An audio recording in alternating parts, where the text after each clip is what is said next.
Donald Trump instantly blinked and he is capitulating to Iran. Donald Trump ran out of ammo. Just as Donald Trump bankrupted most of the companies he's been involved in with the past, he's basically bankrupted the United States military.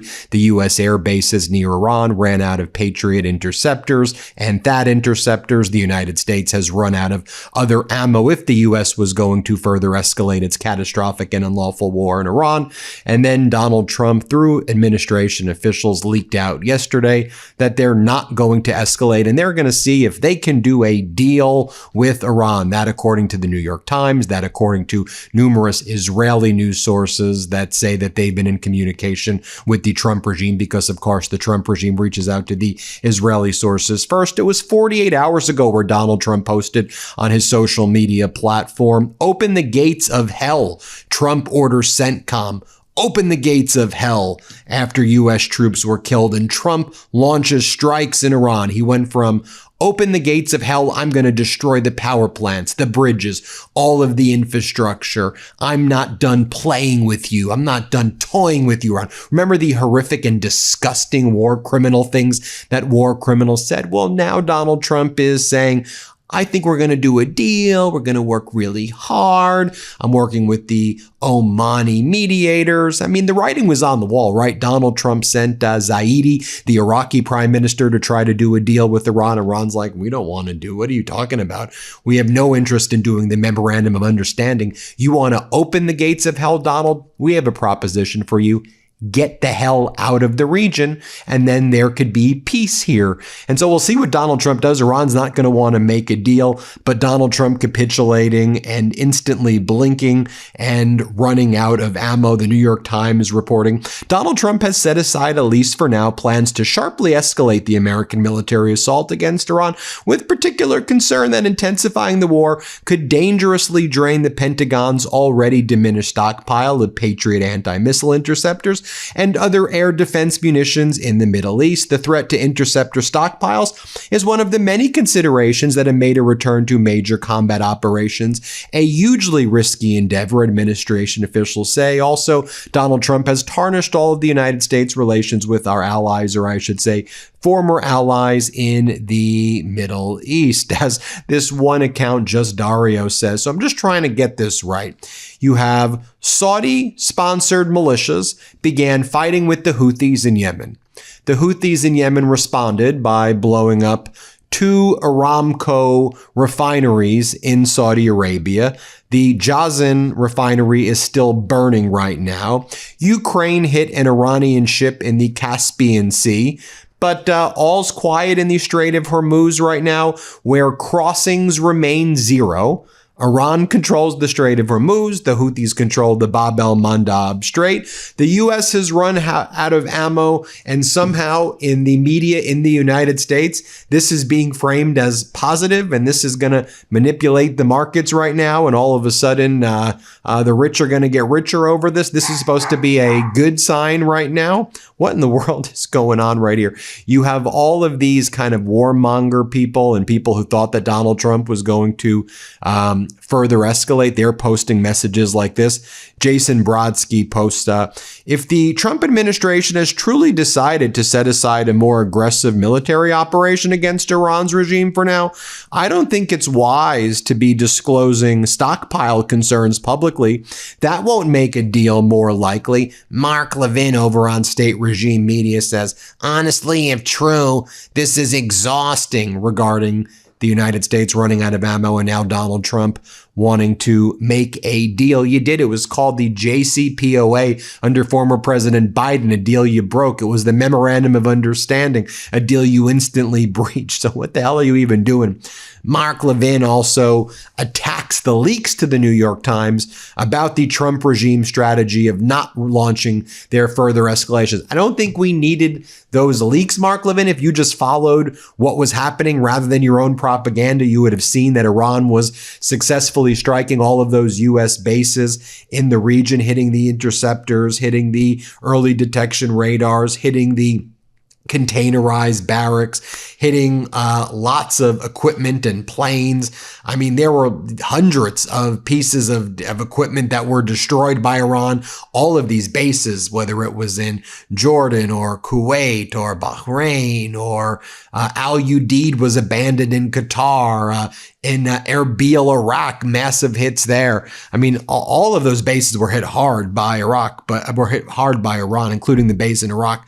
But Mark Levin goes, damnable leaks. That said, more of a reason to enlist Israel's support and arm the Iranian people. It might also be time to look for a few additional generals like George Patton. I mean, these people, the dumbest people ever, blaming the leaks and saying we need a new general like General Patton right now, and that might be time to look for additional generals. That's and now it's a time that we need to do more deals with Israel. Is what Mark Levin says. How utterly ridiculous! Really, Netanyahu, the war criminal, got us into this mess and Donald Trump, the war criminal, got us into this mess. Lots of these people are now attacking J.D. Vance for this. Apparently, it's J.D. Vance's fault. The problem for Vance isn't controlled opposition. It's that he has a record now, and his ideology did not survive contact with reality. He defended the MOU so relentlessly that Trump ended up asking why Iran couldn't have missiles. This is what these like neocons are saying. All while Iran used the pause to reconstitute, rearm, and threaten the strait again. And tariffs, another Vance-shaped policy, layered on top of an oil shock, and voters now have outcomes to judge, not abstract theories to admire. Lots of comments like that coming out. So what's the Trump? What was Donald Trump doing? Trump was golfing yesterday. He was with Natalie Harp, his human printer, yesterday. Today, his schedule is nothing, closed to the press. He called the lid at like 5 p.m., 6 p.m. yesterday, meaning he was making social media posts at midnight, of course, but he called the lid, kicked the press out yesterday pretty early. This is what he was posting at midnight last night.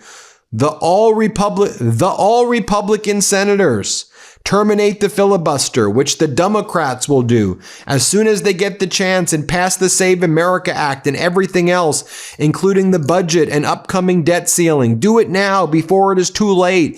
DJT. What? Go to sleep, man. You're posting this at midnight. The all Republican senators. What do you, the all call? What are you trying? You're trying to say call Republican senators? The all Republican senators. Also, you had the White House posting this bizarre propaganda. Thanks to Trump's working families tax cuts, working class Americans have experienced a paycheck bump. Really, y'all experienced the paycheck bump? Everybody feeling the golden age right now? No, the cost of living right now is prohibitive. People can't afford anything right now, while Donald Trump says affordability is a word the Democrats made up. No wonder Democrats are up 11 points in the generic Emerson poll. In the state regime media poll, Democrats are up in the generic ballot by 7 to 8. And Democrats have been overperforming in the special elections because they're not generic. They often have been fielding pretty good candidates that go into the communities and speak to a lot of the important issues that are facing communities. Democrats have been overperforming by 10 to 15 points. And so MAGA, Trump, all of these people are panicking about what's going to happen in the midterms. Meanwhile, you have Netanyahu visiting the United States on Tuesday. And according to Israel broadcaster News 12, Prime Minister Netanyahu is scheduled to meet with Donald Trump in Washington on Tuesday, where Netanyahu says he will present intelligence, claiming that Iran is once again racing towards nuclear weapons and accelerating its actions. Here we go again. He's going to come here and do the exact same thing over and over again and try to get Donald to go back and escalate this war and drag the United States into this global economic catastrophe yet again. And so with Donald Trump instantly blinking and capitulating to Iran, running out of ammo, the interceptors, running out of having our bases destroyed by Iran, which the Trump regime and CENTCOM was trying to cover it up, but we were reporting it on it here. What do they do late last night? What happens last night? Well, they bring out Caroline Leavitt, the chief propagandist, and she goes, communism never worked. Communism, Democrats this is what the voters care about. us fear-mongering and saying Bolsheviks and communism. Dude, what the heck are you weirdos talking about? You are quite literally fascist. There is a fascist regime. And you want to talk about communism? You have all taken over the means of production of companies like Intel and other things. Trump handpicks his oligarchy. Trump makes all of these promises and lies. I mean, you want to go actually look at it's you. Look in the damn mirror. And you do it for your oligarchs while you screw over the rest of us. Here, play this clip. Fox News polling shows that Democrats have a favorable opinion of socialism over capitalism by a large majority, as opposed to Republicans who have, by about 50 points, more favorable view of capitalism over socialism. What do you make of those numbers? And what would your message be maybe to independent voters who are looking at these two parties as we head towards the midterms? You have one party, the Republican Party, obviously capitalists, free market people who want you to be able to keep more of your own money. Then you have the Democrats on the other side who basically are taken over by socialists. Totally. The Democrat Party has totally capitulated to the communists within their ranks. Communism has never worked. And it's very scary that a major political party in this country, the Democrat Party, is being controlled by communists. And their own. More from Caroline Levitt right here. And she goes, I understand. Affordability is an issue, but it's Biden's fault. Even though we've been in power for 2 years and inflation is much higher, affordability is much more of a problem right now, we're going to blame Biden. Y'all are a bunch of freaking losers. This is how losers behave. You've been in office for 2 years now. Y'all said that you would fix this on day one. Everything would be great. And you've made things significantly worse than where Biden left it for you. When Biden left it, he had fixed the crap that Trump did during his first term. It was rough for 2 years. It was under Biden with inflation. He brought it down, handed it off right here to Trump. 3% inflation. It was heading to 2%. Now everything is higher and everything is worse. But here's what Caroline Levitt has to say. Let's play it. They all got me up to speed pretty quickly, and now we're back out at the podium. Well, speaking of the midterms, we know the tradition. The party that has the White House typically has an uphill battle for the midterms. And when you look at the top issue among voters right now, it seems to be the cost of living. So what steps have been taken by the White House to really address that? Because that's going to be important as we head towards November. Yeah.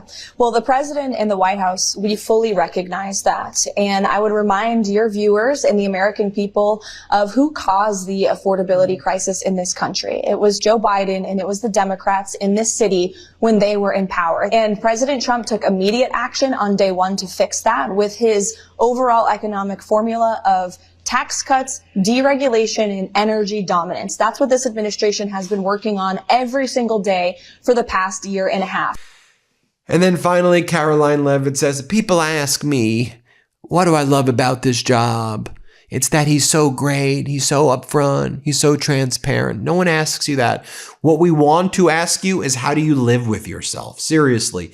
How on a day-to-day basis do you live with yourself, knowing that you've aided and abetted the most despicable regime in United States history, who has caused hundreds of thousands, millions of deaths across the world, and you're an enabler of that? How do you live with? That's what we all want to know, Caroline, is how do you go to sleep at night? How do you live with yourself? How do you do it? How do you go there and lie every day so viciously and so disgustingly? How do you exist in such a disgusting way? That's what we all want to know. How is it even possible?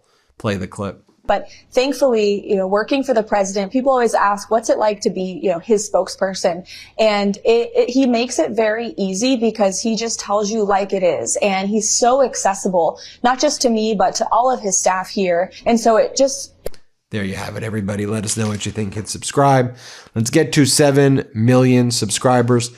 Put in the comments WTF if you've pre-ordered WTF America. I wrote it with my brothers. It comes out in October. Pre-order so we can see which cities we're going to do our tour to. Thanks for watching, everybody. Appreciate you. Breaking news right now, my brothers and I wrote a book. It's called WTF America. And well, doesn't that just say it all? It comes out officially this October, but you can pre-order your copy today. Just scan the QR code or click the link in the description below.